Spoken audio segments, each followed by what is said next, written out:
What's going on, people? Sunday today. I got a patient in the office, in the shop. Let me turn the fan down over here so we can hear me. It's kind of getting chilly. So, the story of the day today, we have a really cold spill in Nebraska. It's literally negative 30 with the wind chill. Buddy of mine called me, says, hey, I got a truck. The driver came in. Can you look it over? It has a couple coolant leaks and it has air leak. So let's start from air leak. If your truck comes with this push-on airline fittings, and do not go to dealer and buy one like this and replace it, and then you think you'll be fine. Start replacing them with the old-fashioned compression fittings. Trust me, you solve yourself a problem. Even this brass kind, they're junk. Or especially this plastic one, there's inside O-ring. It wears out because the line will sit, vibrate, and then it wears this line out, and then you create yourself a leak.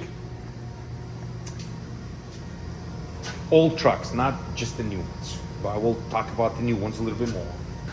If you come home, that's what I used to do. If you come home on Friday evening, you look at your phone and it gets really, really cold, and you don't have a ways to plug it in or doesn't have a block heater, your best bet to leave the truck running instead of Monday when you need to leave, you're gonna have a really hard cold start if you actually can start it.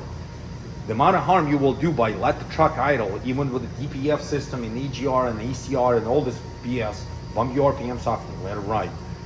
You're better off burning 30, 40 gallons of fuel than do really hard cold start. It will do more harm, and then you create lots of coolant leaks. The new truck specifically, like right here, this first example, it has a plastic something to do with the heater, and then we're using the silicone lines, which I replaced one, and then it goes in up there in the, let me grab my flashlight, into the brass line. See the, it's a compression clamp. Do not use this ones. If you use this silicone line, do not use this type of clamps, because what happens is it cuts them. See, I cut the line open just to show you guys. Somebody had a really bright idea right there at the bottom on this line right here. They end up moving that compression clamp out of the way and put one of those and cause that problem.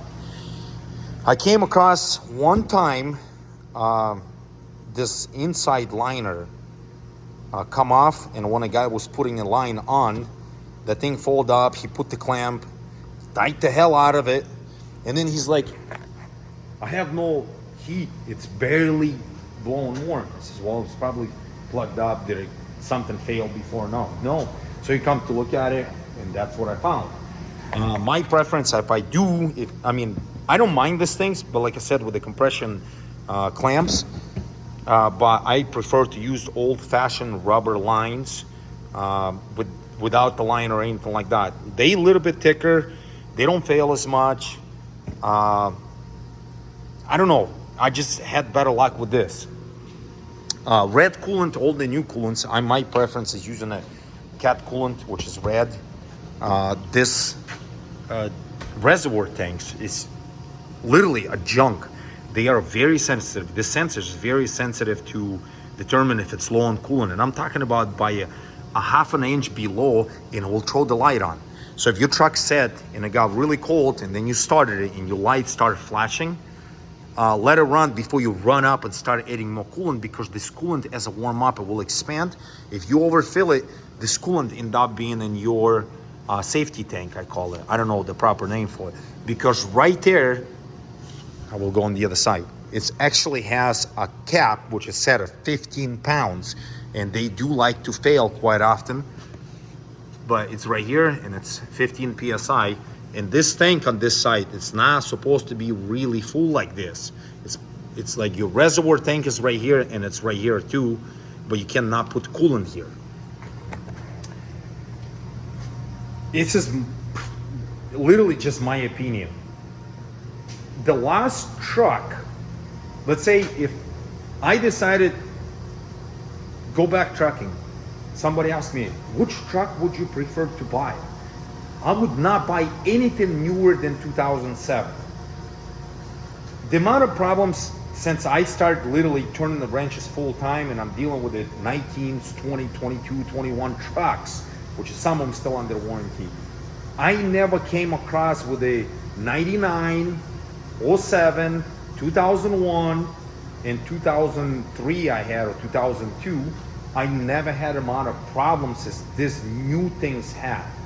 Yes, the new trucks, they did improve.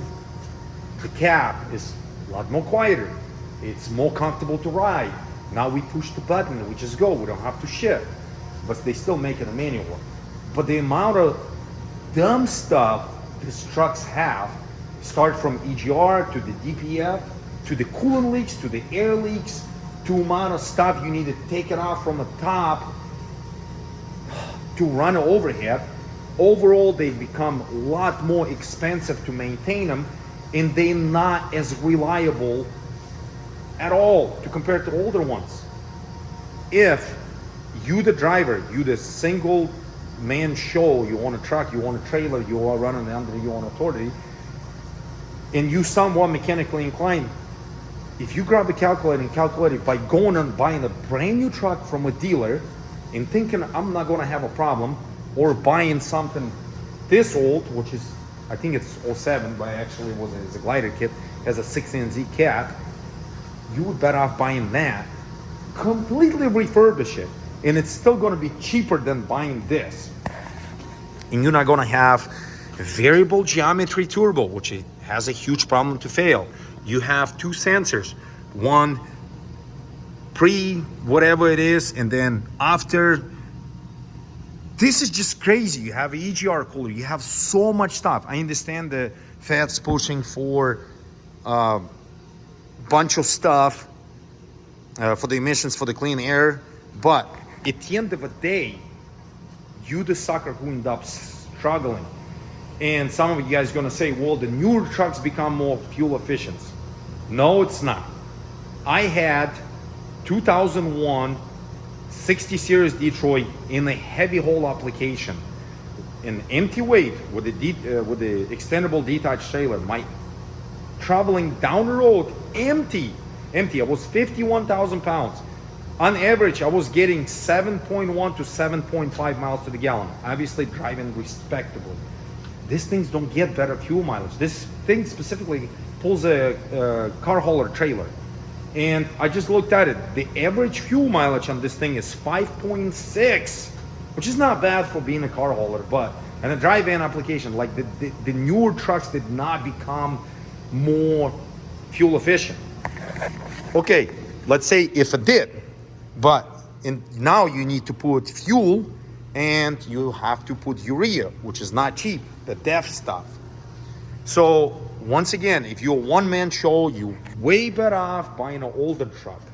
And then, let's say if you have to buy the newer trucks, you literally, best bet to spend money, this thing die, to buy, if you buy this truck and it doesn't have a warranty, you literally need to consider to buy yourself some sort of scan tool, because the amount of ECMs, TCMs, body control modulars the thing has, and it throws the check engine light for very random stuff, and to bring it to the dealer it becomes really expensive. But the proper way to start the truck, the newer trucks, anything has that many ECMs. When you turn your key on, you need to wait till everything goes through all the checks, whatever it needs to do, till the ABS start clicking, till your check engine light shuts off and everything, and then you're starting. And I will explain why is this really important. A lot of people don't care. So when you turn the key on, everything gets waking up. Your ECM, TCM, body control modular, ABS system, nighttime vision, whatever it has. And the starter, when you crank it, it takes crazy amount of volts and amps to turn over the engine. So by turning your ignition on and wait, so everybody gets in the bus. So you're picturing like a school bus, and when you turn your key on, everybody needs to get on that bus, settle down, they know they're awake, the system checks itself, and then you crank it. And then the ECMs and TCMs and all these computers will know we're starting a truck, so for it to drop the voltage is absolutely normal. That way you're not gonna have like a stupid fault like check engine light come on. Why did that come on? It's just because you cranked the engine too fast. I can't go on and on and on, but I have to change the tires on this thing tomorrow. We have a truck sitting outside. I have to take the tires off, which is stupid cold. But I literally, once again, it's just my opinion. I would, if you have drivers, yes, they want all new trucks because the drivers don't care what's going on underneath the hood. They don't care what it costing you. But if you in charge, you're the one who's driving a truck, I would stay away from all this brand new crap because it's a catastrophe. You need to have a degree in mechanical engineering to understand how everything works. And thank God nowadays we have computer guys like a guy like me and plenty other ones. I really thankful somebody takes their time to record because I learn a lot from YouTube, from forums and stuff like that. But there's no effing reason for semi-truck, which is a working horse, which back in the day, they would give you 500,000 miles warranty or 5 years, whatever come first.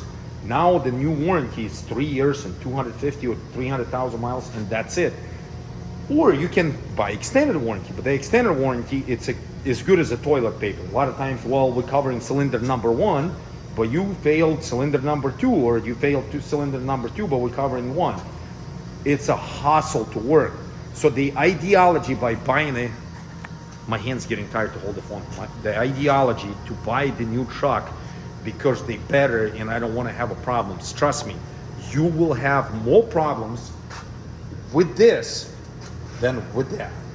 That's what I came across because the buddies, the friends who we ran together, I have a buddy who has 99, well, it's actually 2000, and he don't have problems like that. And then I have guys who run in 19, 20, 21, and it's non-ending problems. And it's not the engine. The engine itself, I'm not gonna say the engines fail. I mean, I'm sure there is a certain percentage. The engines overall is good. It's everything else beside it. DVF, EGR, turbos, once again, air leaks, coolant, it fails in a huge percentage. Yes, I don't know if I said that. Yes, they are a lot more comfortable inside. They're a lot more quieter. But what's the point to have a really comfortable truck sitting on the side of the road when it can't go down the road? The reliability of the new equipment is way down. And you really need to grab a calculator and calculate yourself. Well, like I said before, you're way better off buying the older one, go through the whole thing or pay somebody through the whole thing, and it will literally cost you less than the new trucks. I don't get it how the trucks went up so much higher. They literally went up in the past 10 years by $100,000. Well, more than, let's say 16 years.